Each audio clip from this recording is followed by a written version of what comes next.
and welcome back to the PC Gamer Weekender live stream. I'm still Zoe and I'm here with Matt, who's here to talk to me about Warhammer Vermintide 2. So, Vermintide 2, about shooting giant pissed off rats, but this time there's the Chaos faction as well, right? Yeah. Tell me a bit about that. Well, I mean, we wanted to continue the story of the heroes from Vermintide 1, so in this time around they're facing off against a combined force of Skaven and Chaos as they made an uneasy alliance with each other. I mean, in the game we're kind of known for having the enemies kill the other enemies quite a lot, since it's Warhammer and everything is kind of gruesome and grim like that. Lots of war. So it kind of fits into that, with having the big Chaos guys coming in and just smacking away all of the rats as they try to get at the heroes.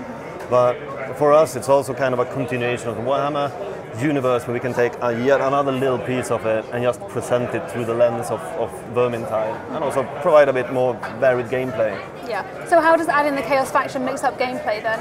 Well, quite a bit. I mean, we did expand it a bit more than we initially planned, just adding the...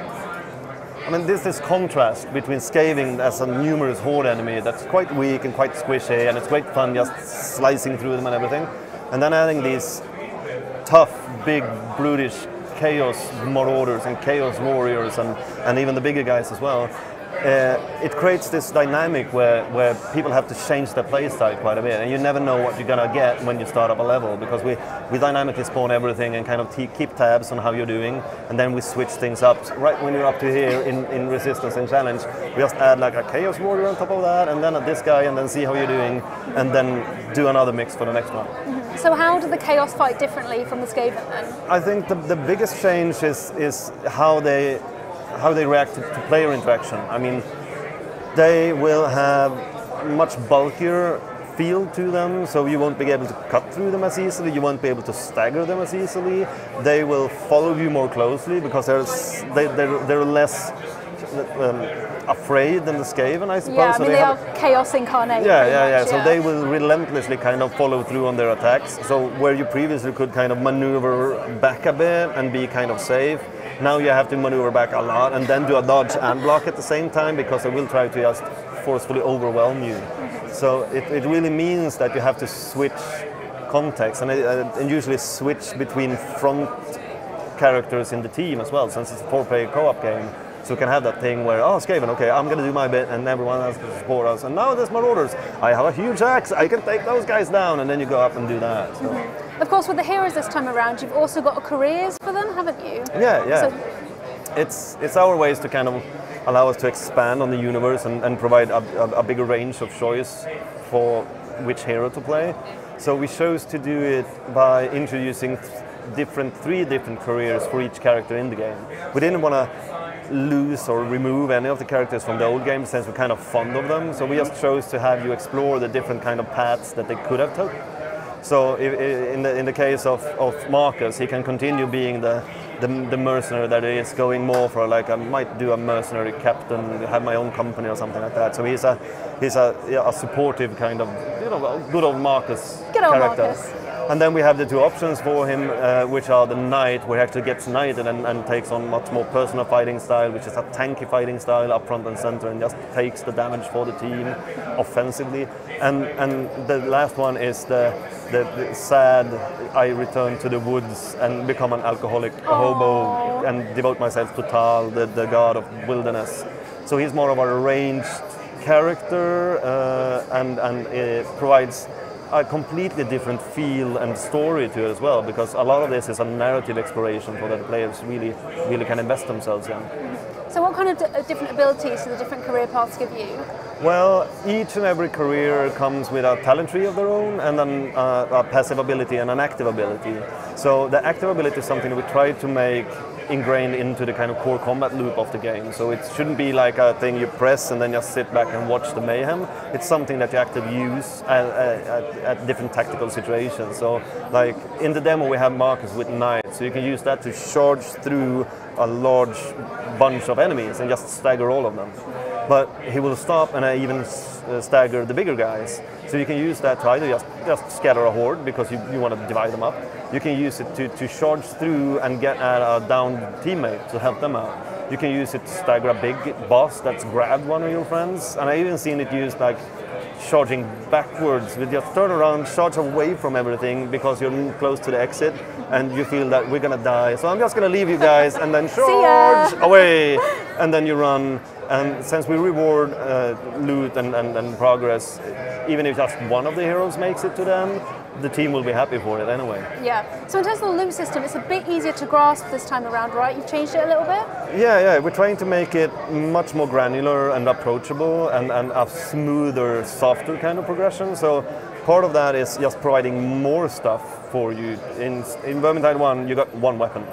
And if you didn't get the weapon you were after, you didn't get the weapon you were after. That was kind of a wash. So now we try to give you more stuff in each kind of completion and break that down into a crafting system so you can fiddle around with the stuff. But there's also this leveling component to it with the talent tree. So the power of your hero will be defined by a combination of different things, both with the gear loadout, the weapon loadout, the trinket stuff you bring on, and the talent things. And the same goes with all the kind of game-defining things like traits and properties. If you want more attack speed, do you want ammo sustain, or do you want health sustain, or be able to help teammates? All of that will come from many different places that you try to combine together to make a build. And it's also fun to kind of just tinker with. Yeah, definitely. So obviously a big part of being a hero is doing heroic deeds, which is a new thing in the game, right? Yep, Tell me about it. Well, I mean, we wanted to have... One thing with the game is we have a lot of people who kind of are itching to have a spectacular experience or do something else or up the ante a bit or have some kind of insane challenge that they can brag about or just have something fun and different to play. So we put all of those things into the heroic deed system, which is basically a thing where you will get a drop or get a reward from someplace. That's a heroic deed, and you can just put that into the map selection when you're with your team in the keep, just hanging out, which will basically prompt up a, hey guys, do you want to play a different thing? We can play this map, but we're going to do it with like 4 rat ogres and no ranged weapons, and we're going to have no health at all. Oh my god. But if we do it, we might get some sweet reward, or we might get a flower that we can put in the keep or something like that. So it kind of ties into that, both the challenge aspect and giving people an excuse to play, which I think is important in games, because sometimes you sit there and meander and like, what am I going to, well, I got this, we might as well do that. But also into the kind of like modability and mutating the game whichever way you want. Mm-hmm, yeah. So the heroic deeds, obviously, they're really difficult, but one of the good things is that the surroundings for Vermintide 2 look amazing. Oh, yeah. What kind of work's gone into making the game look as realistic as it looks in all the Well, footage? I mean, we have an amazing art team at Pet Shop. They can be grumpy and they can be very, very efficient if you leave them alone. And that's one of the perks with working with Pet Shark in general. People know what they're doing, and you can pretty much go to someone and say, do something like, you know, a forest, and then you come back a week later and it's like, dude, you made a forest for real. Like an actual one. So I mean, a lot of that comes from the know-how and the kind of work setup that we had from Vermintide 1, and it's a continuation of that work, just creating new art sets and new art styles, and it's a kind of a blessing to work with as a game designer, because every time you start up the game and like, oh, I'm going to try this level, it's just an amazing new experience in most of the times. Mm-hmm. Yeah. So all that kind of art assets is obviously being used in the maps for the game and stuff. Yep. How have you designed the maps this time around to kind of make sure that your heroes get a chance to shine? Well, I mean, we do try to change it up a bit. There's both the kind of graphical and story side of it, but there's also the more specific design elements of it. We're talking about like topology of levels, how we shape and form and vary the different topologies. So a lot of work has gone into just looking at how much of an expanse do we want, how wide and open do we want certain parts, just to have the level then clamp down into a really tight ravine or something to get that contrast in gameplay. It also enables players to face different threats, since those are dynamically spawned now. They had a much higher degree than the old game, since we have so many more enemies. So you can actually face something that's quite horrible to face in a tight space, and then choose, oh wait, let's just kite it out to the big open area, because we're going to have a much easier time dealing with it, or vice versa for that matter either. Yeah, you'll be able to kite if it's in a nice big open place. You'll be able to take a little bit of a step back with your charging skill and not face it. Come here. Yes. Here now, yes. Now I can hit you. Definitely. So in terms of like the enemy AI, just how specific is it to your playstyle? Like it'll keep you on your toes? Yeah, it does. I mean, it's they will fight you, and depending on your play style, you will try to beat them. different methods. I mean, we try to keep the AI perform intelligently enough that they try to swarm you, they try to play at you with their best tactics. They will, depending on kind of who you're facing, do different things, but they will allow you to shine in that sense of, like, if you're blocking, okay, well, I'll keep hitting you because it's a nice feeling to have that dwarf standing there and going like, ha ha, you can't get at me. If you're dodging, they will allow you to do that if you play it out correctly. Mm-hmm. So what feature do you think you're proudest of then with Vermintide 2? Oh, I mean, I personally, for me, I work a lot with the melee and the combat system, and I think just the feeling of fighting the marauders, that took a long time, and getting that to function well together with the rest of the combat, and just those impacts and the meatiness of it, and even when they hit you, the feeling of getting the camera tilts down, you get a red kind of thing going, and the ringing in your ears thing where you go, that wasn't good, I didn't get help. When you're actually worried for a split second. Yeah. So what have you done to try and make the combat fluid this time? Like more responsive enemies that kind of like, will stagger when you hit them and stuff? Or? Well, I mean, a lot of things. We wanted to maintain and keep a lot of the combat from Vermintide 1. Mm-hmm. We didn't want to change that core feeling because we felt that we found something successful and something nice in there. We did, however, want to rehaul and improve where we could while keeping that feeling intact.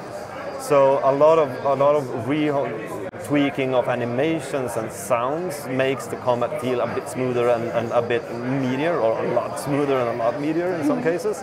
We also added like push follow-up attacks for everything, so there's just that little bit of extra tool in your toolbox to use, which really is needed in this game now, since we have so many enemies. That brings new challenges to the table. So we kind of have to give something more where you can actually be defensive and go, no! I don't want to fight you now, not right now. So when can people expect to play this then? We are releasing March 8th. And we have a pre-order beta that starts February 28th. That's so soon. If you pre-order, you can get on that. Nice. Awesome. And it's soon. Yeah, we just have the last little bits of tweak balancing to not have people die too horribly while starting out. Well, you still want a little bit of horrible death in there. Yeah. I mean, this game is most fun when it's kind of challenging and it. Yeah. Thanks for talking about Vermintide 2, Mats. It's been exhilarating seeing it in action as well. Thanks. Yeah. So that's it for Vermintide 2. Up next we have Cobalt WASD, so tune in 15 minutes to see it in action.